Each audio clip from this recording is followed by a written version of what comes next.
Imagina mover un rascacielos, pero un rascacielos de 100 metros de altura. Una barbaridad de estructura, sí. Exacto.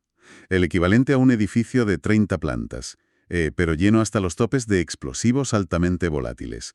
Y ahora, fíjate en esto. Imagina trasladarlo sobre una plataforma rodante monumental a apenas 1 kilómetro por hora. Sabiendo que una simple ráfaga de viento fuerte o una vibración fuera de lugar podría costar miles de millones de euros. Claro, y paralizar el programa espacial de toda una nación durante una década. Pues eso es exactamente lo que acaba de suceder esta semana en Florida. Buenos días a toda la audiencia. Bienvenidos a este informe de inteligencia y análisis a fondo de la actualidad internacional. Un placer estar aquí. Hoy nos sumergimos con la sobriedad y el rigor que requieren los grandes eventos de nuestro tiempo en las aguas profundas de los patrones globales más críticos. Este espacio está diseñado para quienes buscan comprender las corrientes ocultas de la geopolítica actual. Y es un absoluto privilegio poner estos datos sobre la mesa hoy, especialmente cuando, el espacio ha dejado de ser ese cielo despejado, romántico y binario de los años 60 para convertirse sin duda en el ecosistema estratégico más complejo de nuestro siglo. Totalmente. Hoy es un entramado donde chocan sin frenos los intereses comerciales, la inmensa infraestructura militar y, ojo con esto, frentes cibernéticos que son completamente invisibles. Ya es fascinante y aterrador a partes iguales. Pero bueno, antes de diseccionar todo este panorama, es imperativo destacar que el nivel de profundidad de este análisis de hoy es posible gracias a ProWay AI. Así es. Hoy estamos utilizando Stylo News, que es su aplicación de noticias impulsada por inteligencia artificial. Y para quienes se pregunten qué tiene esto de particular, Stylo News es la versión de consumo directo de Stylo Intelligencia. Que no es una herramienta cualquiera. Claro. Exacto. Hablamos de un software de arquitectura pesada. Está diseñado específicamente para operaciones gubernamentales, militares y de grandes corporaciones empresariales. Es decir, a través de este espacio, nuestra audiencia tiene acceso único a la misma herramienta que apoya a los tomadores de decisiones a nivel global, procesando cientos de fuentes en tiempo real. Y como apunte muy relevante para quienes nos escuchan, para celebrar su primer año de operaciones, ProWave AI ha lanzado un descuento especial durante este mes de marzo. Un detalle a tener en cuenta, sí. La audiencia puede utilizar el código ESTILO, todo en mayúsculas, en la web www.stylandnews.com. Es una ventaja operativa válida hasta finales de este mes, pero, eso sí, está estrictamente limitada a los primeros 250 suscriptores. Perfecto, pues anotado queda. Y teniendo ya clara nuestra fuente de inteligencia, vamos a poner las cartas sobre la mesa. ¿Cuáles son los metadatos exactos del informe que vamos a analizar hoy? Procedemos con los datos formales del sistema. Título del informe: Artemis II se acerca al histórico lanzamiento tripulado al espacio profundo. Región operativa: dominio espacial. Y la fecha de evaluación es hoy, 27 de marzo de 2026. Bien. Nuestra misión, en los próximos minutos, como siempre, es destilar los hechos con absoluta neutralidad y rigor analítico. Cero alarmismos. Eso es fundamental. Vamos a evaluar los movimientos de los principales actores estatales y privados, los impactos internacionales inmediatos y el sentimiento de la opinión pública extraído de las redes sociales. A partir de ahí, proyectaremos los cursos de acción más probables basándonos siempre en la inteligencia de fuentes abiertas. Pues arrancamos entonces con ese rascacielos en movimiento del que hablábamos. Es el evento inminente de mayor visibilidad internacional y el que marca el pulso geopolítico ahora mismo. Hablamos del regreso tripulado a la órbita lunar. Artemis II tiene su lanzamiento programado para la semana que viene. El 1 de abril de 2026 en concreto. Exacto. Y los parámetros de la misión son muy claros. Es una misión de 10 días que va a realizar un sobrevuelo lunar para probar absolutamente todos los sistemas de soporte vital. Un ensayo general crítico, básicamente. De museo operativa. Sí, el histórico Crawler Transporter 2. Es una bestia mecánica de la era de las misiones Apolo que, consume unas cantidades absurdas de combustible por cada metro que avanza. Es una maravilla de la ingeniería antigua, desde luego. Pero un traslado exitoso, que sin embargo corona meses de auténticas frustraciones técnicas. Ya, los famosos retrasos. Exacto. Los datos de la inteligencia nos indican que, durante febrero y marzo, la NASA se vio obligada a devolver el cohete entero al edificio de ensamblaje de vehículos. Un paso atrás doloroso. Muy doloroso. Y los motivos principales fueron unas fugas persistentes de combustible de hidrógeno líquido y además una anomalía crítica en el flujo de helio en la etapa superior del cohete. Fíjate que el tema de las fugas de hidrógeno siempre suena a, no sé, a excusa recurrente y burocrática cuando hay retrasos espaciales. La gente dice, otra vez una fuga. Pero revisando la literatura técnica que nos da Stylo News, tiene una explicación física brutal que el público suele pasar por alto. Totalmente. Hay que entender la mecánica que hay debajo de todo esto. A ver, el hidrógeno es literalmente la molécula más pequeña del universo. La más pequeña, claro. Así es. Y para usarlo como combustible de un cohete, tienes que enfriarlo a unas temperaturas criogénicas extremas para poder convertirlo en líquido. Estamos hablando de cientos de grados bajo cero. Exacto. Y a esas temperaturas tan extremas, los metales de las tuberías, las bridas, las juntas, todo eso se contrae. Mantener esa molécula microscópica confinada bajo presiones inmensas es, sin exagerar, una de las mayores pesadillas de la ingeniería humana. El hidrógeno encuentra cualquier fisura. Por invisible que sea, ¿no? Por microscópica que sea, se escapa. Y respecto al helio, que era el otro problema, es un gas inerte fundamental. Se inyecta para presurizar los tanques a medida que se van vaciando de combustible y también para purgar las líneas. Si el helio no fluye con una presión milimétrica exacta, los motores simplemente no pueden encenderse sin riesgo de una explosión catastrófica. Madre mía. Así que la resolución de estos problemas por parte de la NASA no denota incompetencia en absoluto, denota la gestión de la física al límite de lo posible. Claro, y el contexto lo magnifica absolutamente todo. Tenemos 4 vidas humanas a bordo, así que la tolerancia al riesgo es directamente cero. Cero. Fíjate en la tripulación. Tenemos a los astronautas de la NASA, Reed Wiseman, Victor Glover, Christina Koch, y al especialista canadiense Jeremy Hansen, que por cierto, se encuentran ahora mismo en una estricta cuarentena médica previa al vuelo. El protocolo estándar, sí. Y simultáneamente, la Marina y los marines de los Estados Unidos tienen un despliegue masivo frente a la costa de San Diego, en California. Están realizando simulacros a escala real para recuperar la cápsula Orion en cuanto americe en el Pacífico. Todo este cuadro nos muestra un enfoque de precaución extrema y altamente institucionalizado. Un enfoque que, responde directamente a las presiones de los tomadores de decisiones políticos. Ahí está el detalle. Claro. Por un lado, el administrador de la NASA, Jared Isaacman, proyecta esta misión como una obligación histórica. La ve como la continuación directa del legado de Apolo y un paso innegociable para mantener la hegemonía frente a la acelerada competencia que supone China ahora mismo. Y por otro lado tenemos a los socios, ¿verdad? Exacto. La Agencia Espacial Canadiense capitaliza este evento como un triunfo absoluto de la diplomacia. Han logrado que un ciudadano no estadounidense viaje al espacio profundo por primera vez en la historia, y todo gracias a su aportación en robótica a la misión. Ya. Pero a nivel estratégico, los informes de ProWave subrayan un cambio de timón muy importante en la política gubernamental de Estados Unidos, ¿cierto? Así es, y debemos informar de ello con estricta objetividad analítica, como siempre. La actual administración de los Estados Unidos, bajo el mandato del presidente Trump, ha emitido directrices ejecutivas muy precisas. Y muy contundentes. Sí, la orden es priorizar la Luna sobre Marte como objetivo fundamental para el año 2028. Y, ¿esta no es una decisión meramente exploratoria o científica? No, hay mucho dinero detrás. Exactamente. El curso de acción se fundamenta en un cálculo estratégico y netamente económico. El objetivo real es dominar los recursos del polo sur lunar. Hablamos del hielo de agua, que es vital para fabricar combustible in situ. Una gasolinera lunar, vaya. Eso es. Quieren establecer una presencia humana permanente allí antes de arriesgar el inmenso capital político y económico que supondría dar el salto hacia Marte. Que me parece fascinante. Por un lado, hay un apoyo internacional abrumador, casi eufónico te diría, por el hito científico que supone volver a la Luna. Se percibe mucha ilusión en las redes, sí. Pero en paralelo, hay debates públicos incendiarios sobre el presupuesto estratosférico del programa SLS. Y aquí es donde, la inteligencia nos obliga a ser críticos con la situación. Adelante. Viendo este nivel de hiperprecaución gubernamental de la NASA, ese ritmo de cero errores, que al final justifica décadas de desarrollo y miles de millones gastados, me cuesta creer que este modelo pueda sobrevivir a largo plazo. Es el gran debate actual. Claro, porque miras a SpaceX o a Rocket Lab y están haciendo volar cosas por los aires cada martes en sus pruebas y aprendiendo 10 veces más rápido. Esa cautela extrema de las agencias garantiza la supervivencia política, sin duda, pero el coste es el tiempo. Y el tiempo es, curiosamente, la única moneda que el sector privado se niega a malgastar de ninguna manera.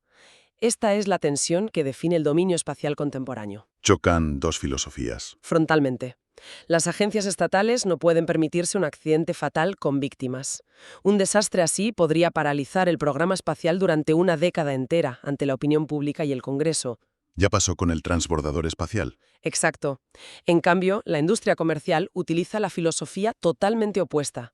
Construir rápido, probar, destruir el prototipo en el aire si hace falta, analizar los datos y rediseñar en semanas, no en años. Es otra mentalidad. Estas presiones sobre la lentitud de la NASA nos muestran muy claramente cómo el sector privado está redefiniendo el futuro. Están transformando la idea clásica de exploración científica en un modelo puro y duro de negocio, de colonización y de infraestructura. Y para ilustrar esto de forma clara, tenemos que mirar a Texas. Elon Musk y la directiva de SpaceX han dado un giro estratégico enorme en las últimas semanas. Un cambio de paradigma, diría yo. Sí, han anunciado que, a corto plazo, su prioridad número 1 es construir una, y cito, ciudad en crecimiento en la Luna, en lugar de apuntar directamente a Marte como llevaban años prometiendo. El discurso ha cambiado. Y el argumento público que dan es el pragmatismo puro y duro. La Luna está a 3 días de viaje, lo que te permite enviar suministros muy rápidamente, iterar tecnologías de los hábitats vitales y, sobre todo, garantizar una red de rescate razonable en caso de emergencia. Que en Marte sería imposible ahora mismo. Imposible, estás a meses de distancia. Pero, leyendo entre líneas en los análisis económicos de nuestro informe, esto parece más bien una maniobra maestra de infraestructura. Sin duda. La Luna ya no es un simple trampolín científico. Es el peaje obligatorio, la gasolinera y el puerto de carga por el que va a tener que pasar absolutamente todo el comercio del sistema solar en el futuro. Y SpaceX, sencillamente, quiere ser el dueño de la carretera. Es que los datos del mercado respaldan esa hipótesis 100%. La visión romántica de colonizar Marte requiere un capital inicial que ninguna empresa privada puede sostener en el vacío durante décadas, sin quebrar. Nadie tiene los bolsillos tan profundos. Nadie. Al posicionar sus vehículos superpesados como la infraestructura de carga indispensable para los gobiernos occidentales en la Luna, SpaceX se asegura contratos gubernamentales multimillonarios y, lo más importante, a largo plazo. Es una dependencia mutua. Es una simbiosis perfecta. La NASA necesita desesperadamente los recortes de costes drásticos del sector privado para poder sobrevivir a sus propios presupuestos, que cada vez están más auditados. Y SpaceX necesita ese flujo de dinero público continuo para financiar sus ambiciones marcianas. Claro, se necesitan. Por eso, el curso de acción de la empresa de Musk en las instalaciones de Starbase en Texas es tan extremadamente agresivo. Están acelerando los vuelos de prueba del gigantesco cohete Starship versión 3 desde la plataforma 2, integrando además los nuevos motores Raptor 3. Y ojo con esos motores Raptor 3, porque la filosofía de diseño que tienen es de locos. Básicamente han eliminado un montón de tuberías, válvulas y sensores externos que antes eran complejísimos. Los han simplificado al máximo. Sí, su lógica de ingeniería es que la mejor pieza es la que no existe. Porque, a ver, una pieza que no existe no pesa, no cuesta dinero fabricarla y, lo más importante de todo, no puede romperse durante el lanzamiento. Es brillante desde el punto de vista de la ingeniería. Lo es. Pero claro, este ritmo febril de ensayos y explosiones en Texas tiene un coste social enorme. Las autoridades locales han tenido que aplicar nuevas regulaciones para cerrar repetidamente carreteras clave y la famosa playa de Boca Chica. Y el impacto social es muy evidente cuando revisamos nuestras fuentes de inteligencia. Las comunidades locales, que además están respaldadas por coaliciones ecologistas potentes, han iniciado protestas masivas y acciones legales muy serias. Están hartos del ruido, claro. Del ruido extremo, de los escombros constantes que caen de las explosiones de las pruebas y de las restricciones de acceso a sus propias playas. Argumentan que esto está destruyendo los refugios de vida silvestre de la zona y vulnerando los derechos de los ciudadanos. Es que es un conflicto muy complejo. Y fíjate, las autoridades del estado de Texas se encuentran ahora en una posición geopolítica y económica muy, muy delicada. Deben encontrar el equilibrio entre proteger los derechos medioambientales y residenciales de sus votantes y el imperativo de no asustar a una industria aeroespacial que aporta miles de millones en innovación y empleo. Un empleo que es de interés de seguridad nacional, además. Exacto. Y mientras Texas arde en debates legales y comunitarios, las plataformas de Vandenberg en California y Cabo Cañaveral en Florida, parecen directamente fábricas de producción en cadena. El ritmo es de vértigo. Sí, los lanzamientos de los cohetes Falcon 9 de SpaceX son incesantes. Están desplegando misiones como las Starlink 17-17 casi a diario. Y esto consolida una infraestructura de telecomunicaciones global que ahora mismo no tiene ningún tipo de rival estatal. Ninguno. Pero es que el sector privado no solo está monopolizando las comunicaciones de banda ancha. Hay otro movimiento en el informe de hoy que me parece fascinante. Blue Origin, la empresa de Jeff Bezos, acaba de formalizar una asociación nada menos que con la NASA y la Universidad de Caltech. Para la misión Neo Hunter. ¿Sí? Y es una misión que, fíjate, introduce por primera vez a las corporaciones privadas de lleno en el ámbito de la defensa planetaria. Que se dice pronto. Utilizando su plataforma orbital conocida como Blue Ring, planean desplegar enjambres enteros de nanosatélites que están equipados con propulsión iónica. A ver, explícanos esto de la propulsión iónica, porque suena a ciencia ficción pura. Pues es una tecnología muy real y muy elegante. A diferencia de un cohete químico tradicional que produce una explosión muy violenta y corta para impulsarse, la propulsión iónica emite un flujo constante, pero muy, muy suave, de partículas cargadas. Como un soplido continuo. Esa es una buena analogía. Un soplido continuo. El objetivo de Neo Hunter es acercarse a asteroides potencialmente peligrosos para la Tierra y utilizar este empuje suave pero constante durante meses o incluso años. Ya veo. Para alterar sutilmente su trayectoria. Exacto. Para desviarlos lo suficiente y que no impacten contra nuestro planeta. O sea, estamos subcontratando el salvar el planeta a una empresa privada. Es un cambio de paradigma brutal a nivel histórico. Y cuando el sistema de inteligencia de Stylo News procesa todo este panorama comercial, el sentimiento público resultante está completamente fracturado, ¿no? Está extremadamente polarizado en las redes sociales. Por un lado, existe una facción enorme y además muy vocal en foros tecnológicos que apoya incondicionalmente esta innovación pragmática. ¿Los fans de la tecnología? Claro, ven en la privatización la única salida real al estancamiento burocrático de las agencias espaciales clásicas. Sin embargo, simultáneamente, los análisis de sentimiento muestran un temor profundo y sostenido a nivel internacional frente a la monopolización de la órbita terrestre baja. Lógico, cuando una sola empresa tiene miles de satélites allá arriba. De voces críticas advirtiendo sobre el impacto ambiental atmosférico de lanzar cohetes químicos a diario. Y sobre todo, denuncian la privatización de un recurso, el espacio, que bajo la ley internacional vigente es patrimonio común de toda la humanidad. Nadie es dueño de la órbita. Pero el núcleo del problema es que la tecnología comercial avanza a velocidad de escape, mientras que los marcos regulatorios globales y los políticos se mueven a velocidad geológica. Van lentísimos. Las empresas están dictando las normas de facto simplemente porque, tienen la capacidad real de poner el hardware en órbita mucho antes de que los políticos terminen de sentarse a debatir una ley. Ya. Y precisamente porque ese hardware comercial ya domina el cielo, la órbita terrestre y el espacio cislunar se han convertido de la noche a la mañana en la zona de mayor valor estratégico imaginable. Sin duda alguna. Y claro, donde hay infraestructura crítica que es indispensable para la vida moderna, inevitablemente surge un campo de batalla. Y creo que esto nos adentra en la realidad más inquietante de nuestro informe de inteligencia de hoy. Así es. A medida que las órbitas se llenan de activos millonarios, el espacio se ha convertido en el principal dominio en disputa para la inteligencia y para la guerra electrónica. Las nuevas trincheras. Los informes de OSINT, es decir, la inteligencia de fuentes abiertas que monitorizamos, han confirmado en las últimas 24 horas un patrón de maniobras altamente inusual. Del satélite militar ruso, ¿verdad? Del satélite ruso Luch-2. Los sensores globales lo han rastreado, acercándose intencionadamente a satélites comerciales y gubernamentales de naciones europeas. Y todo esto ocurre en la órbita geoestacionaria. A ver, para que toda la audiencia visualice la magnitud real de esto, hay que entender la diferencia de los barrios espaciales, por llamarlos de alguna forma. Una buena distinción. La órbita geoestacionaria, o GEO, que está a unos 36.000 kilómetros de distancia de la Tierra, Eso es como el barrio rico y exclusivo del espacio. donde están las joyas de la corona. Exacto. Los satélites allí giran exactamente a la misma velocidad de rotación que nuestro planeta, por lo que desde el suelo parecen estar suspendidos y fijos sobre una misma ciudad o un mismo continente siempre.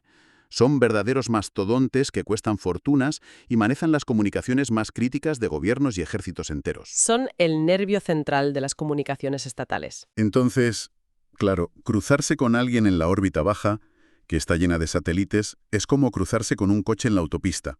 Puede pasar. Pero acercarse a alguien en la órbita geoestacionaria, eso no es una casualidad de la física. Para nada. Es alguien aparcando en el jardín de tu casa de forma totalmente intencionada. Es una evaluación muy gráfica y además técnicamente muy correcta. Nuestro análisis determina que esta aproximación del Lutz 2 es una operación clásica de SIGINT, o inteligencia de señalas. Están espiando. Están aspirando datos. Al situarse físicamente tan cerca de su objetivo, el satélite ruso literalmente se cuela dentro de ese cono invisible de ondas de radio que el satélite europeo está emitiendo hacia sus estaciones receptoras en la Tierra. Madre mía, se ponen en medio de las de transmisión. Exacto. Puede interceptar esos datos, monitorizar las frecuencias exactas de los transpondedores y, lo que es aún más crítico a nivel estratégico, cartografiar las vulnerabilidades del sistema para preparar futuras interferencias o bloqueos en caso de que estalle un conflicto armado. ¿Y esto legalmente cómo se sostiene? Ese es el vacío legal. Bajo el Tratado del Espacio Exterior de la ONU, maniobrar libremente en la inmensidad del espacio no es un acto de guerra per se. Claro, el espacio es libre. Pero a esa proximidad tan extrema, es evidente que se trata de una táctica coercitiva. Está diseñada puramente para demostrar superioridad técnica y enviar un mensaje disuasorio muy claro a Occidente. Ya. El típico, estamos aquí y podemos apagaros cuando querramos. Pero ojo, porque la actividad de Rusia no se limita solo a ese barrio rico de la geoestacionaria. No, han estado muy activos. También han ejecutado un lanzamiento sin previo aviso desde su cosmódromo militar de Pleset. Han inyectado, de golpe, 16 satélites del nuevo modelo Rassvet 3 en la órbita terrestre baja, o LEO. Una maniobra que ha levantado muchas sospechas. Lógico. Públicamente, la Agencia Espacial Rusa los está promocionando como su gran alternativa civil para ofrecer Internet de banda ancha a la población y competir de tú a tú contra Starlink. Sin embargo, los informes clasificados que manejamos aquí encienden absolutamente todas las alarmas sobre el famoso concepto de doble uso. Y este concepto de doble uso es, francamente, el mayor reto para los analistas de defensa contemporáneos. Cuéntanos por qué. A ver, un satélite que está diseñado para proporcionar Internet comercial de alta velocidad a civiles en tiempos de paz es, por definición técnica, una red de comunicaciones masiva y robusta. Hasta ahí, todo normal. Pero en tiempos de crisis diplomática o de conflicto armado abierto, esa misma constelación se reconvierte instantáneamente con un simple cambio de software para proporcionar enlaces cifrados ultra resilientes a las tropas sobre el terreno. Y además actúa como plataforma de ISR, es decir, inteligencia, vigilancia y reconocimiento. Claro, las cámaras y sensores ya están ahí arriba. Exacto. Esto complica infinitamente el panorama estratégico occidental. Difumina por completo la línea legal entre lo que es atacar un objetivo de infraestructura civil legítimo y lo que es neutralizar un activo militar táctico. Si atacas el satélite para cortar las comunicaciones militares rusas, dejas sin Internet a civiles de medio mundo. Ese es el escudo perfecto. Y además, a largo plazo, hay que señalar que todas las evaluaciones de inteligencia profunda siguen situando a China y no a Rusia como la amenaza estratégica suprema en este ámbito. Eso dicen siempre los informes, sí. Principalmente dada la profunda integración cívico-militar que impone Pekín por ley a sus empresas y su arquitectura de vigilancia espacial, que es muchísimo más madura y sofisticada que la rusa hoy en día. Y ojo con el tipo de guerra que se libra ahí arriba, que esto es clave. Históricamente, en las películas y demás, siempre hemos pensado en proteger los satélites blindándolos físicamente contra impactos o disparando misiles para destruirlos. La visión tradicional cinética. Sí, pero hoy, proteger un satélite multimillonario solo con gruesas placas de titanio es, literalmente, como instalarle una puerta acorazada enorme a tu casa, pero dejar la contraseña de administrador de tu red Wi-Fi escrita con letras de neón en el felpudo. Una analogía perfecta. La verdadera amenaza hoy ya no es un misil antisatélite lanzado desde la Tierra. La amenaza es de código puro. Son ceros y unos. Y la respuesta occidental a esto es muy evidente. Los movimientos de defensa lo confirman. Sí, los documentos muestran que la Fuerza Espacial de los Estados Unidos acaba de activar unidades de ciberdefensa de élite, y están dedicadas de forma totalmente exclusiva a proteger las operaciones de lanzamiento y la telemetría en bases críticas como Patrick, Cabo Cañaveral y Vandenberg. Es que la doctrina militar actual ya establece, sin lugar a dudas, que el ciberespacio y la guerra electrónica son las armas predilectas para inutilizar el dominio espacial enemigo. Ya no hace falta volar nada por los aires. Para nada. Hablamos de tácticas avanzadas como el spoofing. Que es muy peligroso. Muchísimo. El spoofing consiste básicamente en emitir una señal falsa desde una antena en la Tierra. Una señal que es mucho más fuerte que la señal original y legítima que envía el satélite GPS. Claro, porque la del satélite llega muy debilitada después de viajar miles de kilómetros por el espacio. Exactamente. Entonces, al inyectar esa señal falsa y fuerte, logras engañar a los sistemas de navegación de los barcos, aviones o misiles del adversario, desviándolos de su ruta sin que sus operadores humanos se den cuenta del error hasta que es demasiado tarde. Es un secuestro silencioso de los datos. Así es. ¿Y por qué prefieren estas tácticas cibernéticas los actores hostiles frente a un ataque físico? Por un concepto clave en inteligencia: la negabilidad plausible. El yo no he sido. Exacto. Un ciberataque es extremadamente difícil de atribuir de forma inmediata a un gobierno concreto. Y lo que es aún más crítico a nivel operativo, alterar un código de telemetría para apagar los motores de un satélite enemigo logra exactamente el mismo objetivo militar que un misil, pero sin generar un solo fragmento físico de metralla en órbita. Que esto es crucial, porque destruir físicamente un satélite crearía una nube incontrolable de escombros viajando a 28.000 kilómetros por hora por la órbita. Lo que desencadenaría el famoso síndrome de Kessler, claro. Exacto. Una reacción en cadena de colisiones que amenazaría con destruir las constelaciones de todos los países por igual, sin distinguir aliados de enemigos. Cruzaría una línea roja imperdonable a nivel global. La guerra cibernética, en cambio, es totalmente silenciosa, es limpia y no deja rastro físico que te puedan echar en cara. Por eso mismo, los analistas de inteligencia recomiendan a las naciones aliadas un curso de acción muy específico y urgente. ¿Qué están proponiendo? Primero, endurecer drásticamente la ciberseguridad en el segmento terrestre, es decir, las antenas y bases en tierra. Segundo, integrar protocolos de encriptación cuántica en el software de los vehículos orbitales. Y tercero, fomentar un conocimiento del dominio espacial implacable y continuo, lo que en el argot militar se conoce como SDA. Controlar cada objeto que se mueve ahí arriba. Exacto. A esto se suma, lógicamente, la búsqueda desesperada de autonomía por parte de muchas naciones. Los informes de hoy destacan que Europa, habiendo perdido el acceso a los fiables cohetes rusos Soyuz tras las tensiones geopolíticas y lidiando además con los inmensos retrasos estructurales del programa europeo Ariane 6, está apostando fuertemente por diversificar sus opciones de acceso al espacio. Tienen que buscarse la vida. Totalmente. Vemos, por ejemplo, a la empresa Isar Aerospace preparándose intensamente para lanzar su nuevo cohete Spectrum desde las costas de Noruega, buscando esa ansiada independencia europea de la que carecen hoy. O subcontratando fuera directamente. Sí, vemos a la Agencia Espacial Europea subcontratando misiones científicas cruciales, como la misión Celeste, a la empresa estadounidense Rocket Lab, que lanza sus cohetes desde Nueva Zelanda. La estrategia global occidental es muy clara ahora mismo: eliminar la fragilidad de sus programas mitigando la dependencia de un solo punto de fallo. Ya no puedes depender de un solo cohete o de un solo país proveedor. Es un riesgo inasumible.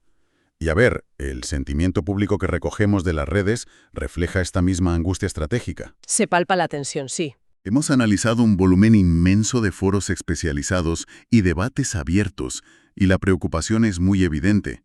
Existe un temor muy real, tanto entre ciudadanos de a pie como entre expertos en defensa, ante la posibilidad de que inteligencias artificiales ofensivas secuestren constelaciones enteras en cuestión de segundos.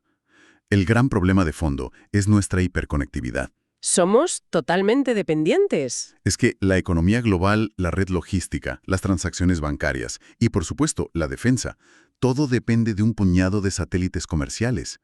Esa dependencia tecnológica absoluta es una vulnerabilidad existencial para nuestras sociedades modernas. Bueno, para estructurar y asimilar toda esta información operativa que hemos desgranado, vamos a resumir de forma muy serena los próximos eventos críticos que nuestra audiencia debe vigilar de cerca en los próximos días. Vamos con ese resumen. En primer lugar, la apertura de la ventana de lanzamiento de Artemis II la próxima semana. Su evolución técnica dictará la credibilidad a medio plazo del programa espacial estatal estadounidense frente a China. Estaremos muy atentos a ese despegue. En segundo lugar, el eminente vuelo de prueba de la Starship versión 3 en Texas, que servirá como el termómetro definitivo para medir la viabilidad real, a corto plazo, de la colonización privada de la Luna. Veremos si no explota en la plataforma. Y en tercer lugar, por supuesto, el monitoreo continuo, mediante inteligencia de código abierto, de ese satélite ruso Luch-2 en la órbita geoestacionaria y la expansión de la constelación de doble uso Rassvet 3 en la órbita baja. Pues a ver, para la gente que nos sigue habitualmente y que, ya sea por su perfil profesional o por puro interés personal en la geopolítica, necesite seguir la pista de todos estos vectores con este nivel de granularidad y detalle, os recordamos que Stilo News es la herramienta definitiva para ello. Es una plataforma excepcionalmente útil para esto. Hablamos de una aplicación de escritorio y móvil brutal que permite a cualquier usuario descargar y estructurar informes de inteligencia totalmente personalizados a sus intereses. El motor de inteligencia artificial de ProWave rastrea, traduce y extrae la médula espinal de cientos de fuentes, prensa internacional y redes sociales como X, en tiempo real. Y filtrando el ruido, que es lo más importante hoy en día. Exacto. Y lo mejor de todo es que siempre te ofrece las respuestas respaldadas con las citas directas a la fuente original, para que puedas verificar los datos. Os animamos encarecidamente a dar el salto a la información bajo demanda de calidad. Podéis suscribiros hoy mismo visitando www.stylabnews.com. Y bueno, cambiando ya un poco de registro y dejando a un lado la rectitud y la corbata del presentador analítico por un momento, de verdad quiero agradecer profundamente a toda nuestra audiencia por acompañarnos hoy en este viaje analítico. Nos sumamos a ese agradecimiento, por supuesto. Somos muy conscientes de que procesar inteligencia geopolítica y tecnológica a este nivel de profundidad es tenso, a veces abrumador, pero creemos firmemente que es absolutamente vital para comprender la arquitectura del mundo que, literalmente, se está construyendo sobre nuestras cabezas. Es un auténtico placer desentrañar toda esta complejidad técnica y política, comprender estas fuerzas de tensión, las presiones económicas y las estrategias militares que moldean el dominio espacial hoy en día. Es, de hecho, el único camino válido para no ser un mero espectador pasivo en la geopolítica de las próximas 2 décadas. Totalmente de acuerdo contigo. Os invitamos a todas las personas que nos escuchan a que nos propongáis temáticas para futuros análisis profundos. Ya sea que queráis indagar sobre estrategias de ciberseguridad global, sobre la crisis de suministro de los microchips, o si queréis más informes de inteligencia espacial como el de hoy. Leemos siempre todas las sugerencias de la comunidad con mucha atención. Y por supuesto, recordad buscar y seguir a Stilo News en vuestras plataformas y redes sociales favoritas para no perder en ningún momento el pulso de la actualidad global. Y bueno, antes de cerrar definitivamente la transmisión de hoy, me gustaría dejar a la audiencia con una última reflexión, una pregunta abierta para que la analicen por su cuenta en casa. Adelante con ello. Retomando esa idea inicial de que el espacio ya no es un lugar de exploración aséptica impulsada por la ciencia, sino un dominio comercial abarrotado por intereses privados y militares, a medida que delegamos nuestras infraestructuras más críticas en constelaciones privadas de doble uso y a medida que nos preparamos, tanto a nivel corporativo como estatal, para establecer asentamientos permanentes en la superficie lunar para extraer recursos, la pregunta es: ¿quién tendrá la autoridad real, práctica y, sobre todo, coercitiva para aplicar la ley allá arriba? Esa es la gran incógnita del siglo. ¿Quién impondrá regulaciones ecológicas a empresas privadas? ¿O quién resolverá una simple disputa territorial por una mina de hielo en un dominio extraterrestre que, según la letra exacta de los tratados internacionales vigentes a día de hoy, no puede pertenecer a ninguna nación de la Tierra?